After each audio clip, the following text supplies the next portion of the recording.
Hey, YouTube. Sadly, that glitch is happening again where textures on networks screw up. And I think maybe now I know what it is, and it's not Surface Painter, so I will be using that next time. But I will have to be scrapping everything I've done once again. And starting again on a new era. But I will show you what I have done, and first and foremost, I have transformed the game by adding a module. You too can enhance your City Skylines play experience with Powerline Tycoon. It's not really a module, just a couple simple rules that guide your cities relating to power lines. One being that you actually need some, because I'm playing with the no power lines mod on and don't need power lines. But I'm instating a rule that if you have a power plant, it spawns substations. And the size of the substations and the sort of field surrounding the power plant defines how big that power plant is. Literally as well. But how much electricity it generates and how much is available. And so from each of these little modules, like this is just just a single like small row of power lines worth of the substation is the unit of measurement for substations. And it spawns the same amount. So like a double row of these power lines.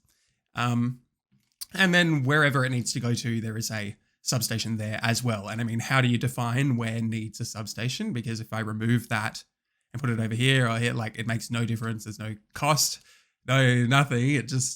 So I'm just putting them wherever I think will look good and wherever will lead hopefully one day to more complex like meetings of power lines, because now we're going to have power line interchanges and that's going to be fun. And there's actually another tycoon, which I have played before in episode 2 of Era, not to be confused with New Era, which you're watching now. That's the old Era series, which was also a vanilla assets play. And now this is too. But yeah, so this is their lake where they get water, but you need to pump it up to some little station and then that up to the reservoir and then it can supply that. Yeah. So not going as hard on the pipe tycoon front as I am the Powerline Tycoon. Yes, this game now is not City Skylines and it's certainly not Pipe Tycoon. It is Powerline Tycoon. Okay. And then here, see, this is where the real sadness of the textures comes. But where the happiness of getting now to add back in Surface Painter comes from as well, because the way that I had to paint all this was like just duplicating roads to make texture, or then footpaths were the main thing around here, like dirt walking paths, because I wanted it to be dirt and primitive looking, even though much of the interchange is cementy. And that's actually how I like it. This whole industrial thing sort of flowing from these custom pillar thingies that are just railways tipped vertically with actual railway pillars surrounding it.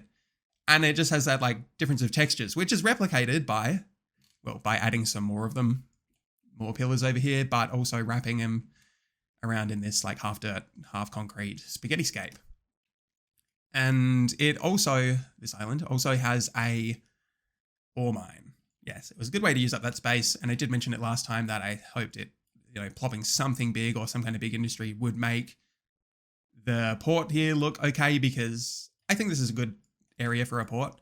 But when I first put it there, it just like looked a bit plain and triangle-y, which like I'm still picking up some of the same vibes of like, it's a bit clunky, but overall just shoving more and more little bits and pieces in, like just each of these little industrial offshoots, the pillars and just the lines across the top that are like no horizontal pillars, and just the few bits and pieces for the ore mine. I mean, that all made it look more situated. And this is actually like my favorite building in vanilla game, I reckon, this shed. Damn. And so I'm very glad that I have some ore mine, like some ore actually happening in this map now, because this is just like the ore storage facility. And so I can put those everywhere and I want them to be, yeah.